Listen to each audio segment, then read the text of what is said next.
That's right. It's 3 o'clock on Saturday, and you are here with me, LC, and I am here with the Recovery Soul Food Podcast meets author Darren Taylor. He has written an amazingly best-selling book already called Finding Your Sober Bubble. Now, if ever there is a kindred spirit for me in this world, it's gotta be Darren Taylor, because he has written the very things we talk about here on this show almost every single day. And I love it. The power of your mindset, using NLP practices to get your mind all hacked up and change, because you know what? That's what works. We got to change our mind. We cannot try to change a life without first changing the mind. It's the hard drive, right, Darren? And so you guys are in for an amazing, amazing interview today. We're going to talk to Darren about his backstory. We're going to even talk to Darren about some things that you wouldn't even think. You would look at Darren and say, hey, there's a successful guy. Surely he can't be, have an alcohol issue or addiction issues. But you know what? That just shows you that there is no one package, nor is there one way to recover. So, you guys, if you feel led, you know that we are live on Lona Curry at Facebook.com, as well as the Recovery Soul Food YouTube channel. You guys make sure that you are subscribed there, your notifications on, because we're going to go live again tonight with the infamous Tiffany Werner of Moments of Clarity with Tiffany radio show. So you guys got us twice today. This is a Recovery Soul Food Podcast marathon. But Darren's over in the UK, and so it's about nighttime for him. So that's why we're doing this. So you guys go ahead if you feel led. Get this shared out. You're not going to want to miss a second of this. So go and invite your friends. Bring them all in. And we're going to talk to Darren Taylor of Finding Your Sober Bubble in just 1 second. If y'all are ready, Darren and I are ready. Let's go.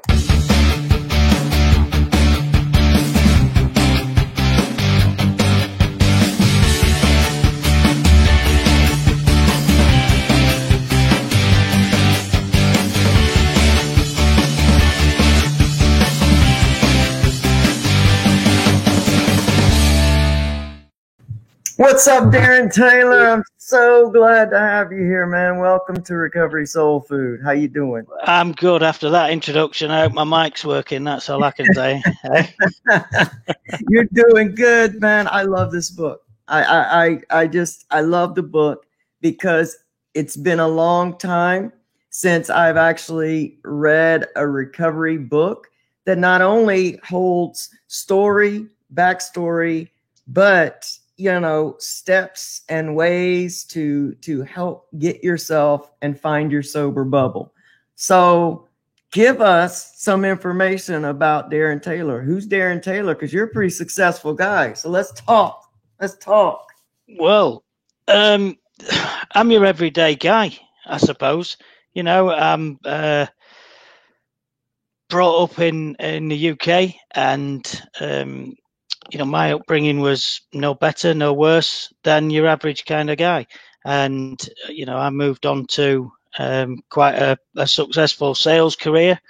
And throughout all of this, there's been booze relevant at some point or another throughout my life, whether it was growing up with it and, seeing it normalized, or whether it was, traveling around Europe and being on it all the time and still holding down a job. So it's you mentioned there, they're talking about, the stigma, and there's more than one way. There's definitely more than one way. And, personally, I've drawn on all the different good bits from everywhere. Yeah. And that's what I've tried to do. And that's, put it into the book. I've always liked to write, to get my thoughts down. Yeah. Maybe that's to, try and remember what I'm thinking about sometimes, but I've always done it.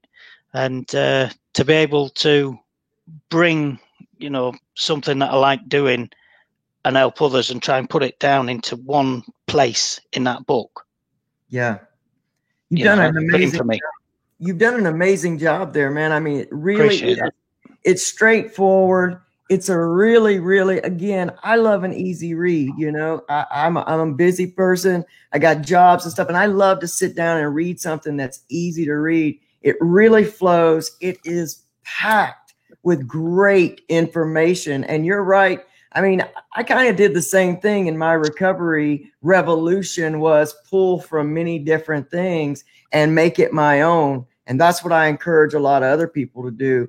And, you know, you are a pretty successful guy, and you shatter the stigma of, we think that addiction is, say, a poor man's disease, or addiction only affects the, you know, the poor, the traumatic. And you didn't really grow up necessarily with a deep traumatic childhood, but you did grow up with a dad who, you know, your dad was, you know, into alcohol. He had his rituals and routines. Your mom not. So you did see a lot of fighting and arguing. Yeah.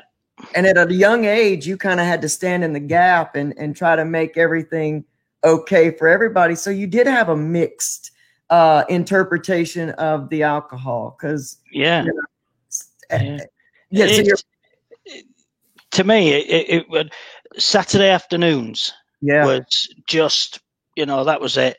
11:30 on the dot. My dad was out the door. My mum went off shopping, and they met in the middle. And sometimes if, you know, if he came back and he'd had one too many, or she thought she had, then, you know, chances are you knew it was going to get a bit rowdy.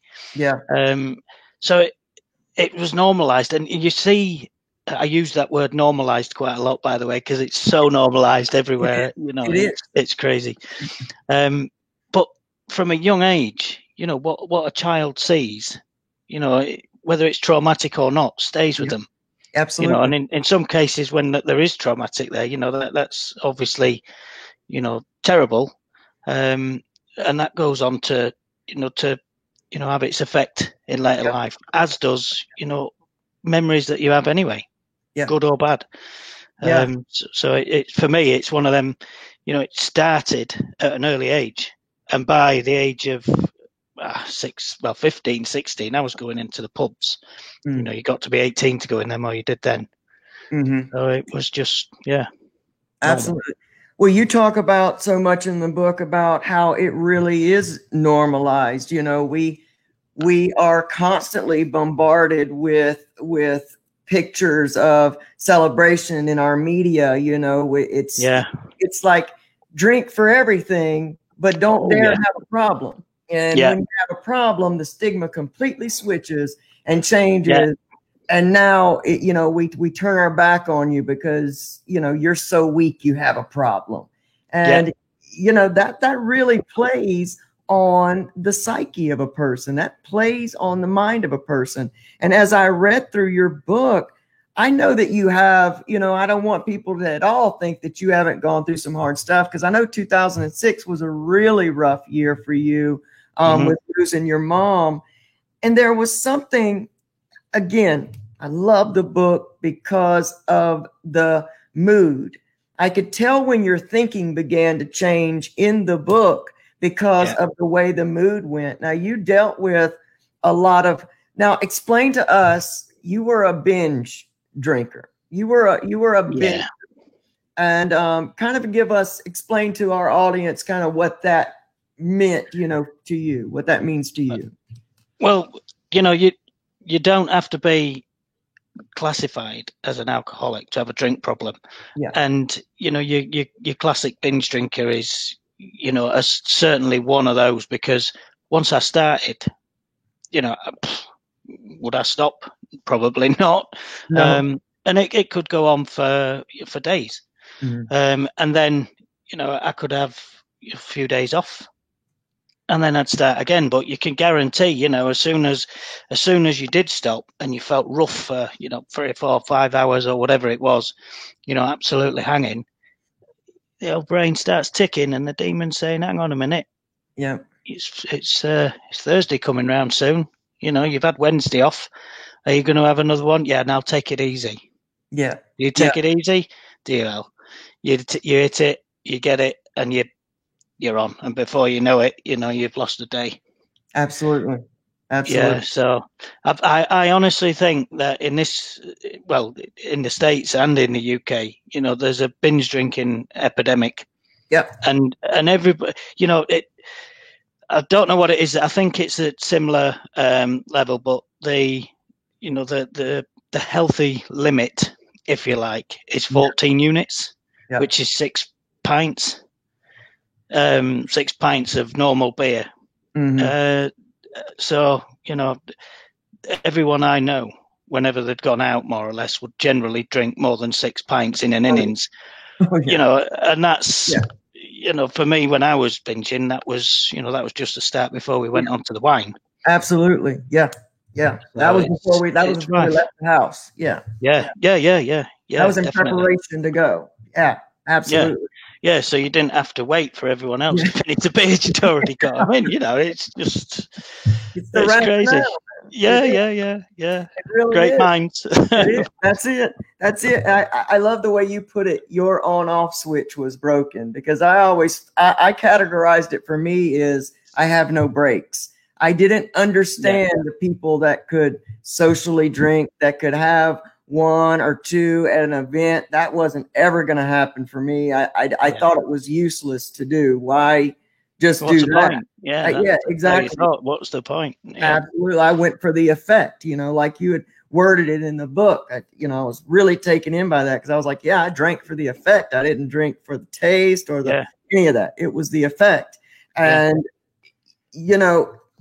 that was, I think, like you said, there's just as much of an epidemic going on as we have, the opioid epidemic or the addiction epidemic altogether. We're missing. That's why I love, people like yourself, girls like the Sober Experiment. I love Alex and Lisa, because they're talking about that same demographic, that same place. It's kind of like, because when you're in that place, you're kind of comparing yourself to say, well, I'm not an alcoholic, because this signifies you got to fall into these categories to have a problem. And I don't really have that problem. I just drink on the weekends. I crash my car, whatever. And we stay out there a little bit longer than maybe we should.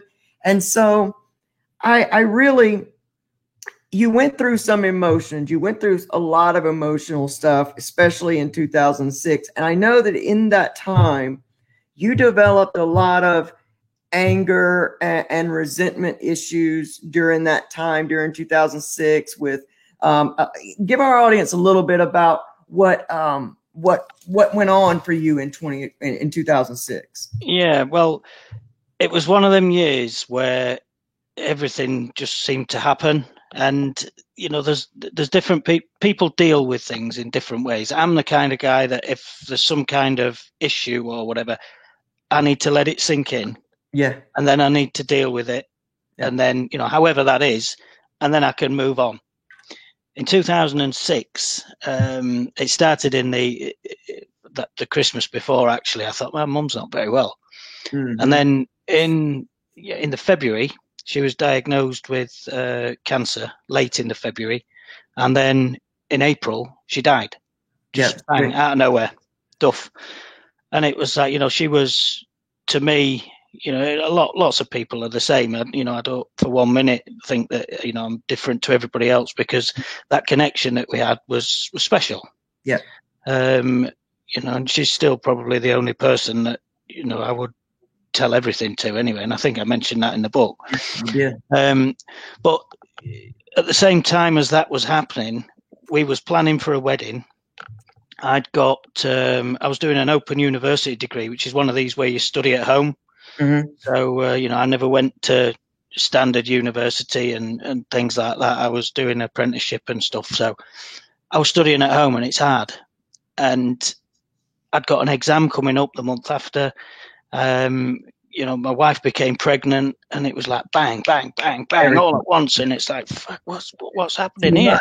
Yeah. And I just carried on, and it was, I was already drinking a lot then. I was already binging, and but that was, for me, because I didn't deal with all these different emotions, and then I passed this exam. And because I'd failed it the year before. How I passed it, I have no idea. Wow. But, but everything else was just locked away somewhere in here or in here or wherever it was. Yeah. And not dealt with. Yeah. And then, of course, you've got all these emotions under the surface. And I mentioned in the book as well about an iceberg. And 90% of the, the mass of it is underneath. And that's the same with us. You've got this little bit that pops out that can look, magnificent or, depending which way the light's shining. That's right. And that's us. And inside, we've got this thing that's just eating us. Yeah. And half the time, most people, I'm guessing, don't even know what it is. Absolutely. And it's only when you start looking into it and you go through it and it comes out and you, blimey heck, I never dealt with that. Yeah. And that's why, it leads to even more binging and things like that. So, it was definitely, it was a shit year, to be honest. It was awful. But dealing with it, what are we, 14 years later, that's how long it takes. And it's time. It's like with a lot of things. I think that you're right. And as we, I was a big escaper. I did come from, a traumatic background. And I came from a traumatic background. And so I kind of did the same thing. And I always call it, pressing it down and to the point where you don't have any more room. And that's where the substance comes in, because when you're just bleeding over and all this stuff, you want it to stop, because like you said, I here I have this big, huge happening in my life, but yet life doesn't stop. So the exam is coming, the wedding, we're now pregnant, all that still has to come. So you kind of almost feel like the drink, the substance is helping you escape. And we'll even tell ourselves sometimes it's how we're dealing with it. Like I'm dealing with it this way. Yeah. And I need a drink. Yeah. I need a drink. And we go straight for that because I think our culture, I know our culture gives us this idea that it's not okay to be uncomfortable. It's a culture that sells us products to make our stress go away immediately, whether it is, alcohol, whether it is Calgon or bubble bath. They're always selling us a product that says, don't deal with stress, let it go away. And it's an instantaneous thing. But when it comes down to dealing with that bottom part of that iceberg, those deep-seated subconscious belief systems, we don't even realize, like you said, well said, we don't even realize that something that happened, say in 2006, is still buggering with us today. We don't get it. We don't get it because we put it away somewhere and categorized it. But it's so at play in our lives. I mean, we carry that stuff. It doesn't go anywhere. We carry it with us. And many times when we sober up and wake up, we realize that all those emotions, they were doing push-ups and getting friends along. So now we're getting a gang fight with our emotions. And, so the cycle begins again. Oh, I really need a drink now. Now I really need to use. Yeah, and, light the fire. It's big. That's one of the things that there was something that you said in the book, and I wrote it down, that, that there was kind of a moment of clarity where you figured out that holding resentment for, during that time, for the way your brothers handled the loss of your mom, the way your father's failures, that you said that holding that resentment was learning to let it go, learning that it was only hurting you. And I wrote a note that said this is vital to healing, because I believe that this is vital to healing. We carry that stuff, man, like it's our badge, like it is who we are. These are my judgments, my resentments, and all of it is deflecting us, looking at us, Yeah. And talk to us about what that meant for you, like how you realized that and how you chose to let that stuff go. Yeah, well, it goes back to, we mentioned that everybody's different and everybody's recovery is different and everybody's story is different. Yeah. And, surprise, everybody deals with things different. And for me, I got it into my head that I was the only one. Like, for example, with my mum, it's me that's, I'm doing everything. I'm having to tell them. I'm having to talk to the doctors. I'm having to feed back. What are these guys doing? Yeah. And for a long time, it really played with me, thinking, where were they? Where were they? And then afterwards, when, after my mum had passed, my dad, he was struggling, and my brothers weren't, to me, pulling the weight. Mm-hmm. But then, when the penny drops and you think, well, it's their mum too. Yeah. And they're totally different to me. They're still drinking. They're doing whatever they're doing. That they kind of locked everything in and went about their business, and they were probably in mourning before I was, because I'd got all this other stuff going on. Yeah. So it's and to hold that resentment, it's a big thing in AA. I went up to step 7. And and it wasn't for me, but some of the things that I've picked from there. Yes. And resentments is a big one. Yeah. And so is the step 4, where you're writing down and you're getting everything out, which is went hand in hand with me with NLP. Yeah. And it's everybody just deals with it different. Absolutely. And if you hold that resentment, like you say, it just eats you. It does. Well, and we have a tendency. I think maybe it's just a human trait. I don't know if it's a cultural thing or what, but we do have a tendency to feel victimized very easy. And I think that's our pain. I think that's our hurt, saying, well, where's my help? Where's everybody to help me? Because, I go through it too, but you're right. I think that the miracle is not to feel it. The miracle is to snap out and say, okay, man, I see that. I recognize that. That's the power of NLP for me as well, is learning how to recognize. And one of the things that I really, really admire about this book is the power of the 5 P's. Now you start really talking, like I'm telling you, audience, finding your sober bubble is going to be probably one of the best and most informing and possibly life-changing books that you're going to read about recovery, maybe ever, probably since the big book. Because it holds that much information, and it's real information. It might be personal. We got to personalize it. But when we're talking about what you talk about with the 5 or 6 P's is very, very, it's true. You got to plan for things. We know we're going into recovery. We understand.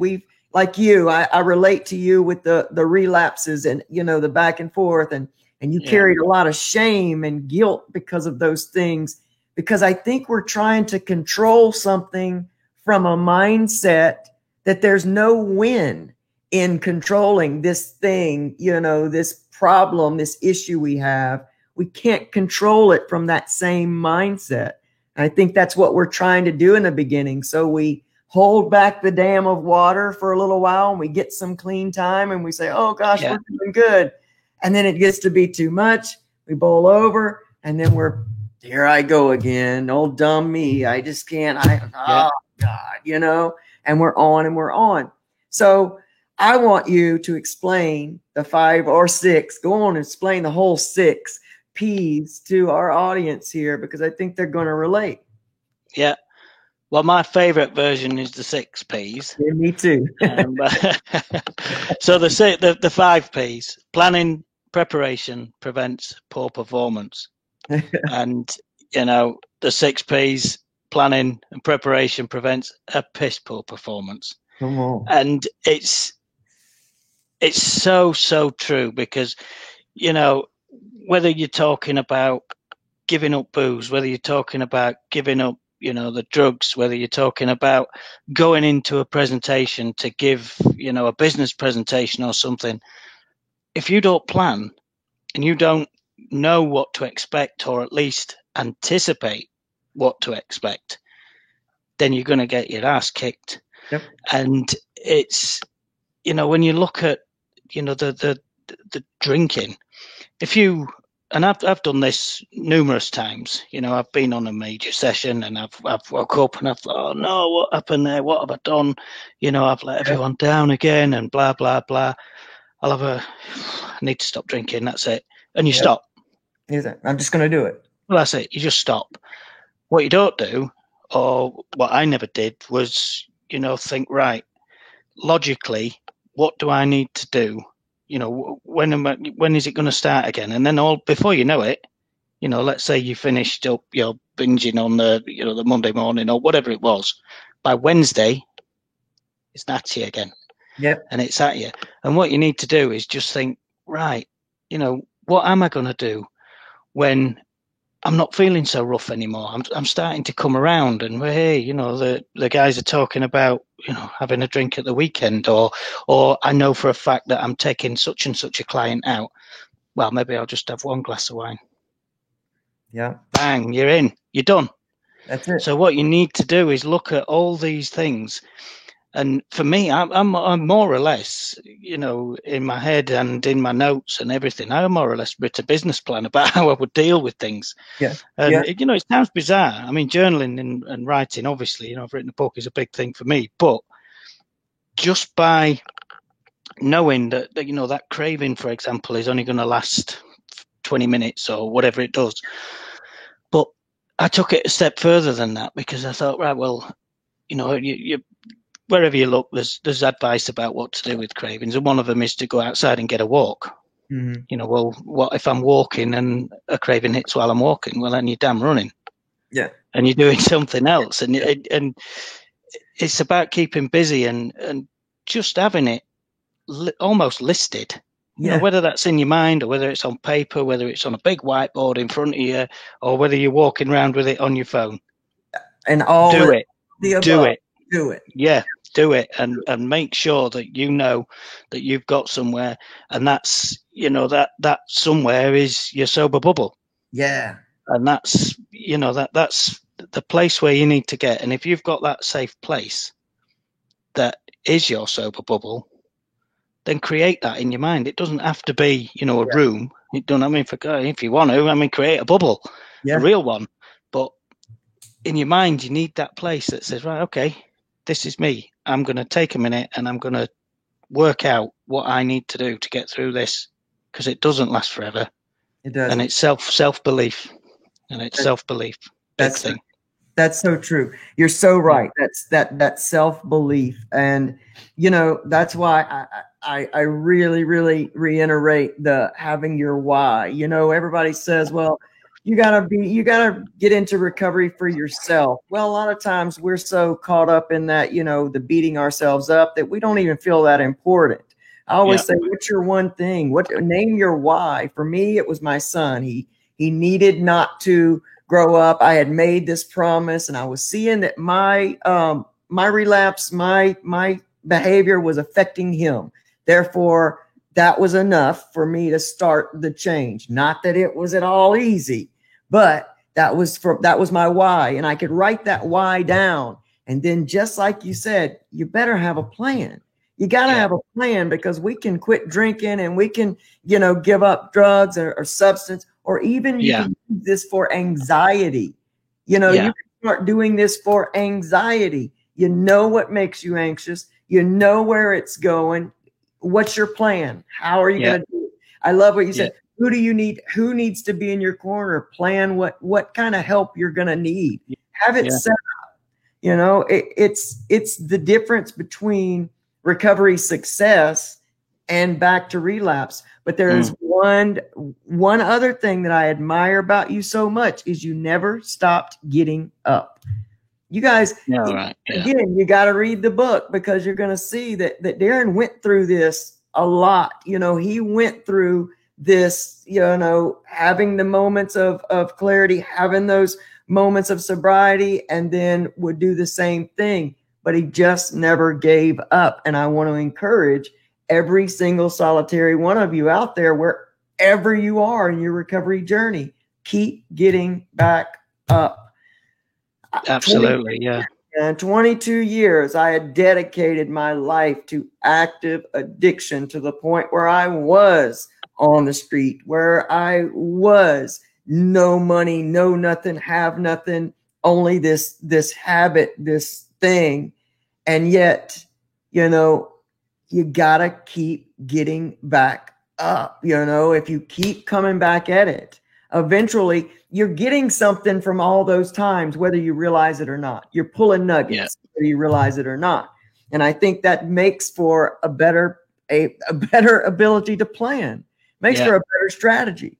So it's experience. Yeah, for real. Yeah. That's exactly true. And I think one of the big things I had written a note when I was reading it, that hiding, because you did a lot of, during those relapses, you were hiding your drinking from, your family, where you had created, your sober bubble was your family, and you were hiding. And I think that when we're hiding those things, and we're, especially from the people that we really love and that are right there with us and are believing in us, that creates a lot of guilt and shame. So, it's amazing that you kept going, and just kept rising back up to the point of, you had this dream, and, you found your rock bottom. You started taking active steps. I mean, because the 12 step might not have, you went to step 7, it might not have all been for you, but like you said, you were taking active steps towards finding what was going to work for you. That's admirable for everyone. And I know that you said step 4 was the most helpful.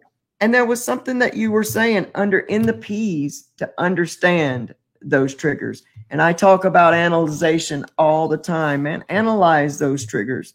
Don't just expect them not to be there. That's when we get all screwed up, man, is when we think that they're not going to come.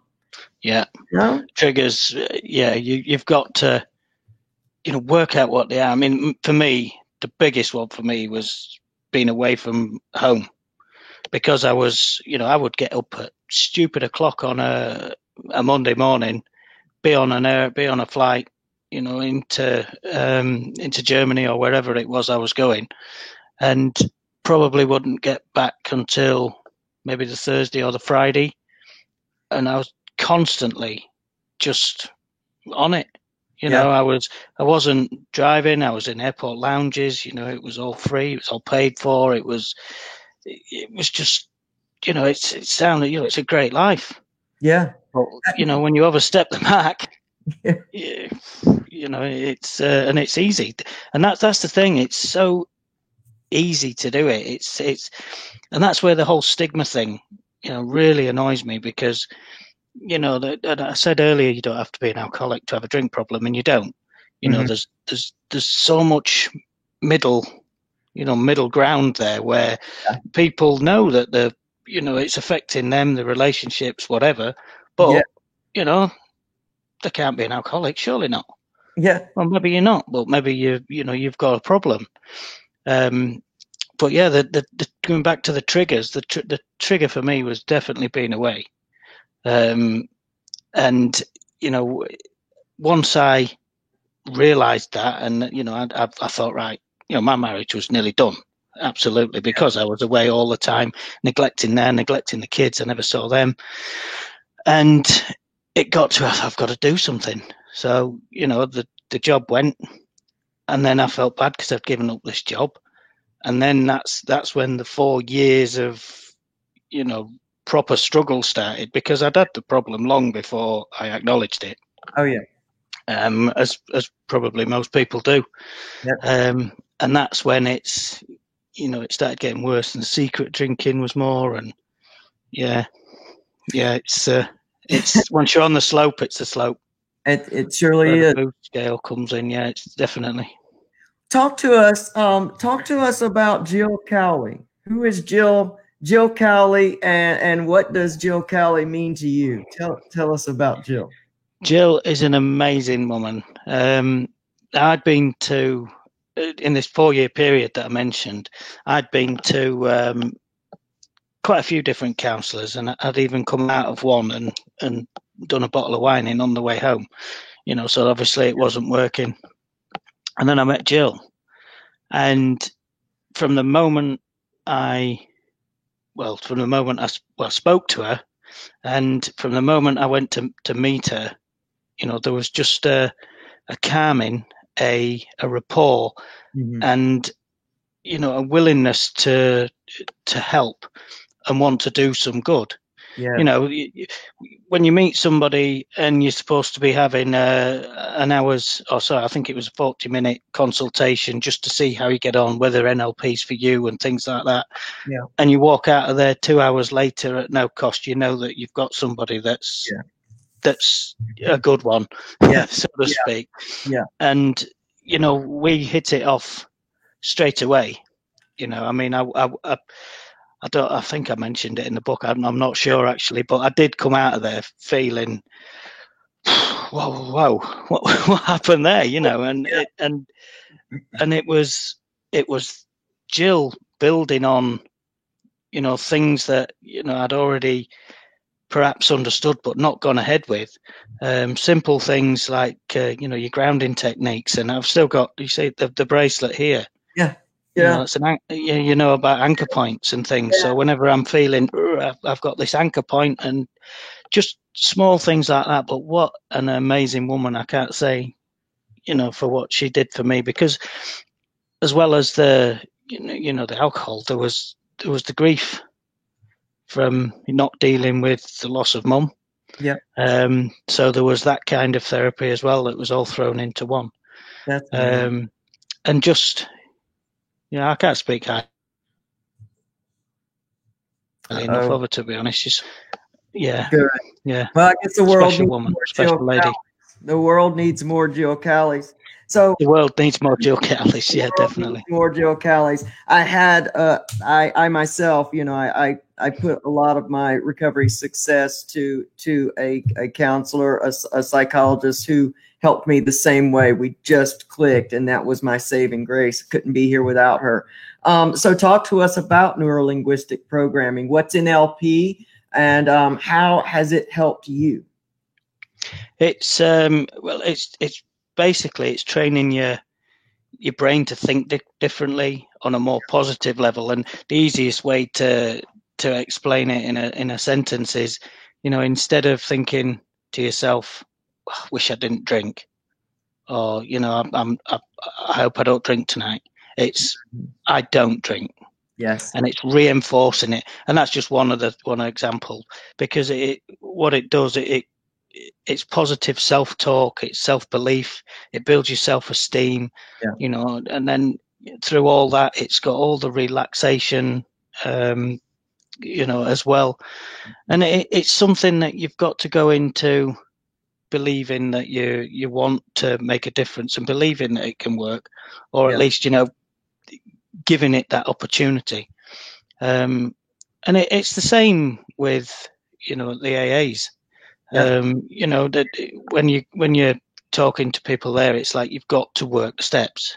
Mm-hmm. If you don't work the steps, it's never going to work if it's going to work in the first place. Right. And it's the same with NLP. You've got to want it to work, and you've got to just be positive about it and go with it. And I certainly got the benefits. One of the key things, and that with getting Jill to write the foreword, she says in there, which I'm not sure I've picked her up on yet, but she said she had to use all her skills and techniques on me. So I'm like, was that bad, Jill? Come on. But she mentions the rapport that you have to have with your practitioner. Yes. And that's certainly something that I would say. But another technique is the visualization. So it's basically, it's difficult to explain, but it is how you see booze, and it comes in, and you don't see it as this massive savior that everyone does, where they're cracking the prosecco on a Friday night or whatever. It comes in and it's dark and it's gloomy, and it disappears. Absolutely. And I know that sounds a bit bizarre now, and it's all spiritual and all that, but it when you actually go through it, and someone like Jill can explain that to you. Yeah. You come out and you feel liberated, man. You do, really do. Yeah, one of the technique that honestly helps me the most, and that I put into practice every day, is a lot of the, when the negative thoughts come in, it's like I use the technique where I'm sitting in the movie theater and it comes up on the screen, and then it just kind of gets smaller and smaller and That's smaller. the one. Yeah. When it's, you think, because when people hear us saying that stuff, it sounds bizarre to them, but you're right. When you're in the middle of it and you're done with that, thing, you're amazed at how free you walk away from that session. Yeah. And I constantly try to, because we have the best audience in the world. Our audience here, man, are people that are really, it's like, I'm hungry, I want to change. Like I'm give me something and I'm going to put it together with what I got, and I'm going to make a recovery program. They're amazing warriors that keep getting up. And so I talk so much about the power of your own self-talk, because that's what matters most, man. It's what you tell you that matters far more than anything anybody else can tell you. And so it's just about making that conscious choice to switch it until that gets down into that subconscious. You're not going to believe it at first. It's not normal to you to say, I am successful, I am healthy, I am wealthy. But as you continue to do it, it used to feel, comfortable for you to say, I'm an asshole, I'm a failure, I suck. But eventually, as you kept repetition, it sunk down. And then, the 10% of you that's saying, oh no, I don't believe that. The 90% is under there saying, but this is who we are.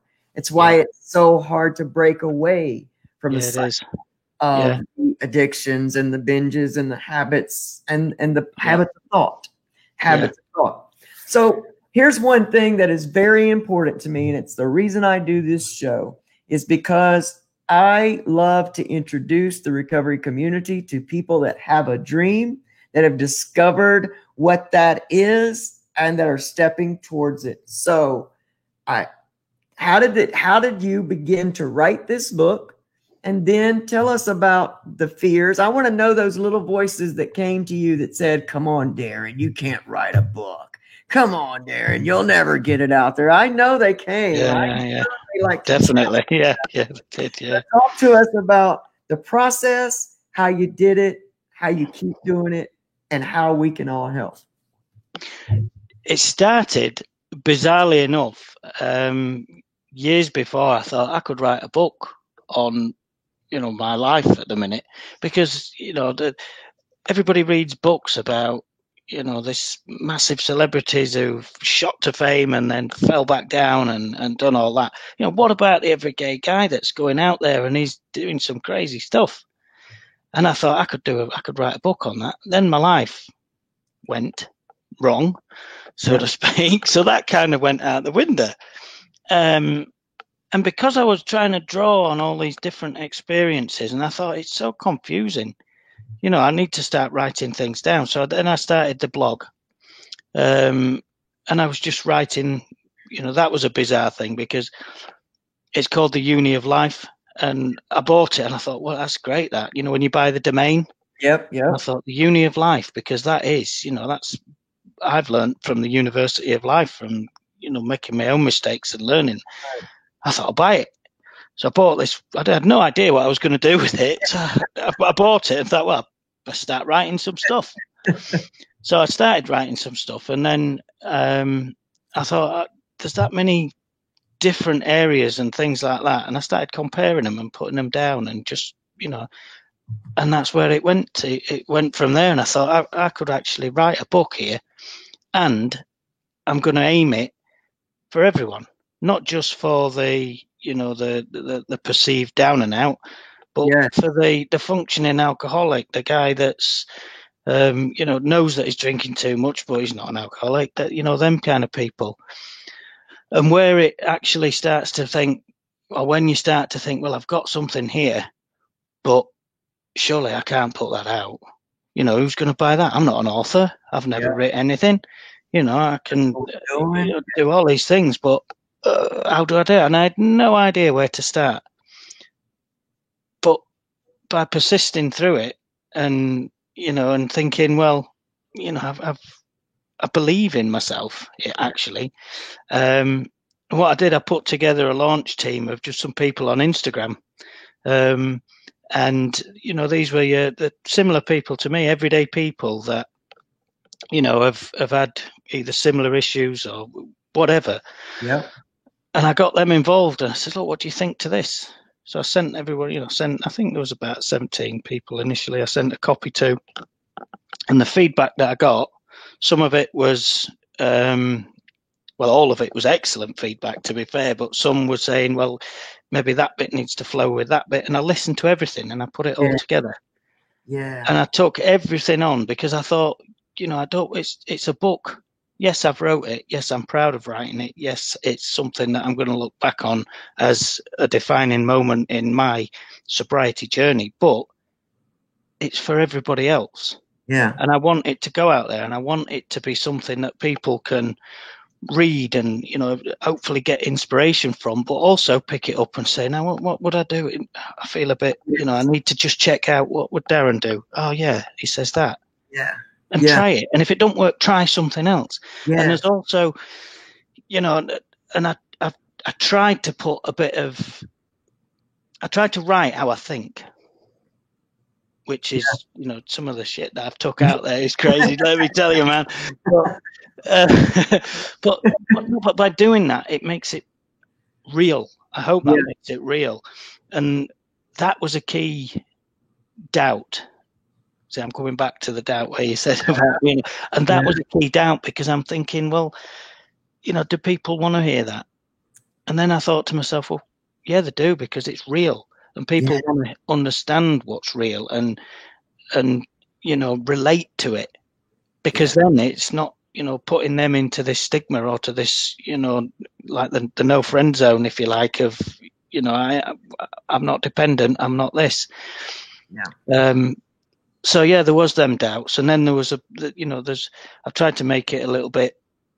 I haven't tried to make it a little bit humorous. I've just put down what I thought, and then as I've read it back, I think, well, maybe I should I leave that in? There's a few swear words in there, which should I do that?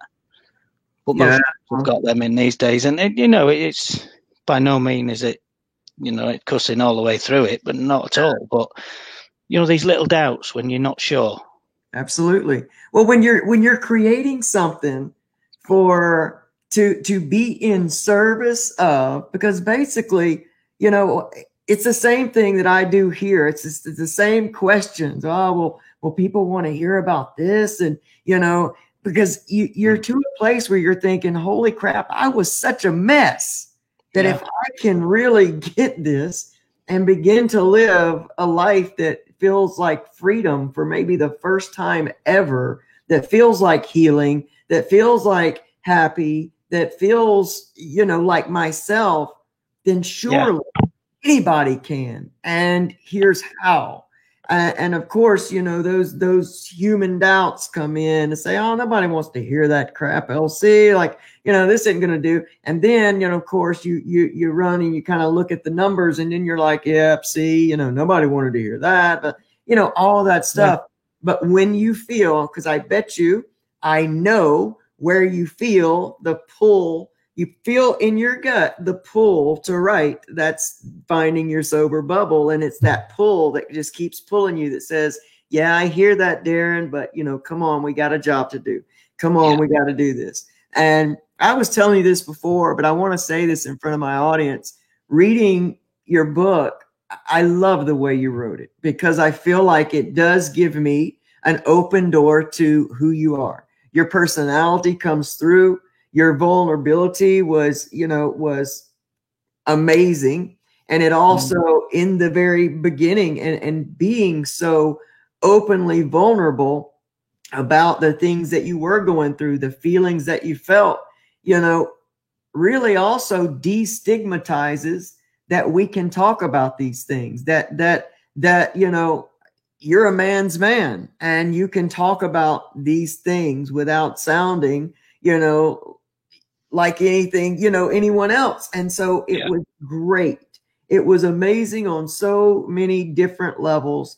I congratulate you for writing it in the way that you think, because again, you walk away thinking, yeah, I could go have dinner with Darren Taylor. Like I get Darren Taylor's mind, and I love the way it's written. And I think everybody that grabs up the book is going to feel the same way. And again, you did make it to where chapter you're going through a trigger, you can go to this page right here and find out. So it is so both personal and productive that I think that it's this time next year, man, I'll be seeing you on the New York Times bestseller list along with my other guest authors. And I'm going to say, yep, I knew those guys this time. And I knew that I told those guys this was going to happen. I told them, every one of them, because you guys, man, are really doing something that,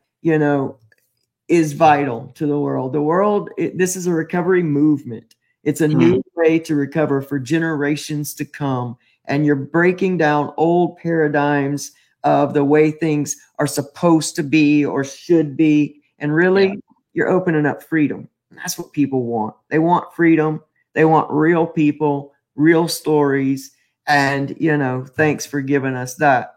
So, Darren, in our last few minutes here, tell us all where we can find you, how we can get the book. I have put the website in the comments, but still, tell us every way we can find Darren Taylor in the Sober Bubble. Yeah, well, you've got me on Instagram as the Sober Bubble, bizarrely. I've just started a Twitter account, actually, which I'm not up to speed with yet, but that's the Sober Bubble as well. And Facebook is the Uni of Everyday Life. That's the page that I've got there. But the book is available at Amazon. And it's also on the website. If you go on the website, there's a page there that's dedicated to it. It's got a bit, the press release and whatever. You can click through there and just find out some more about it. But yeah, I mean, anybody has any comments or whatever, then as an indie author, I'm self-publishing and going through all that myself and that learning curve. I'm keen to learn if there's anything else that I can do as well. That's a beautiful way to be, man. Always be teachable. I think that's been, I think that's a key to new life. I think that's a key to recovery, because the very moment we start thinking we know it all and we're resistant to learn, you can pretty much watch everything's fixing to fall apart. So that's another thing I really admire about you. And I really like meeting and seeing like-minded people, because and I'll tell you what, Darren, the greatest thing about all of this is, we don't see all these invisible things at work, all these things that, just kind of move us along in different ways. And we all kind of come and connect together. And I'll tell you, there's always so many things. It's just amazing that where I lack in some talent, I meet a guy like you and you're like, yeah, I do this all the time. And then I meet another person and you're like, yeah, but I don't know how to do this. And I'm like, hey, that's what I do, man. And then you build this massive, community and this team, and we're all out here just trying to help each other's dreams come true. What could society learn from the recovery community, man? That is exactly why I think we're all here at this very time, because this is who we are. Sharing and supporting and encouraging one another and just trying to help us all get through. And I appreciate you, man. Again, I know how we connected was absolutely just amazing. I'm so grateful that you reached out to me on Instagram. I'm so grateful that I got to pick this up and get to spend this time with you. It's wildly, wildly amazing what you've done in this book. I just can't say it enough. It is it's a dream, that I've had, and I'm so grateful that it exists, because it needs to exist. And I want people in this audience to understand that, you're already learning NLP. So I don't want you to think it's like this big thing that, you know, that's unattainable or something. You are learning it. And if you want to learn more about it or want to hear more about it, then get in touch with, you know, with Darren. And you know, you guys always know where I am. And I don't think this will be the last time we see Darren Taylor on this show for sure. You know, I like to have people come back, and he'll be writing another book. I already just know it. So, you know, we're going to have him back on, but there he is. He's on Instagram. You guys, we appreciate you so much. Darren, you've been an amazing guest, man. I'm again, I knew this was going to be awesome. I thank you for doing what you've done. I thank you for reaching out to me, man. And, you know, I can't wait to dive deeper into Darren Taylor and who you are.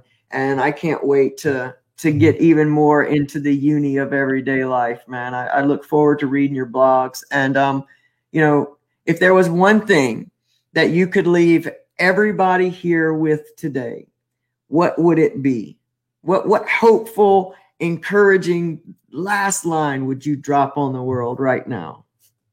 Planning and preparation prevents a piss poor performance. It's got to be. It's got to be. That's it. That's a Darren Taylor tagline. Plan it, guys. Plan it and work it, and you'll get there. That's the truth. That's the absolute truth. Darren Taylor, thank you so much for being with us today. Recovery Soul Food loves you, man. You are on our list for returning guests, so don't be surprised if I hit you up. Let's go out and get Finding Your Sober Bubble by Darren Taylor. Just as soon as you click off this video, guys, head over to Amazon, head over to the uniofeverydaylife.com and pick up Darren's book. I will see you guys again in just a few hours as we meet Tiffany Werner of the wildly successful radio show, Moments of Clarity with Tiffany. So y'all go get hydrated. Go do your stretching, do your meditation, do whatever you got to do. But come back here at 8 o'clock. You guys follow Darren Taylor wherever he goes. He's an amazing human being. And until I see you guys next time, you all are amazing human beings. And I absolutely adore you. So guys, have an amazing day. Darren, thank you so much. We love you here. We'll talk to you guys soon. See y'all soon. See you guys.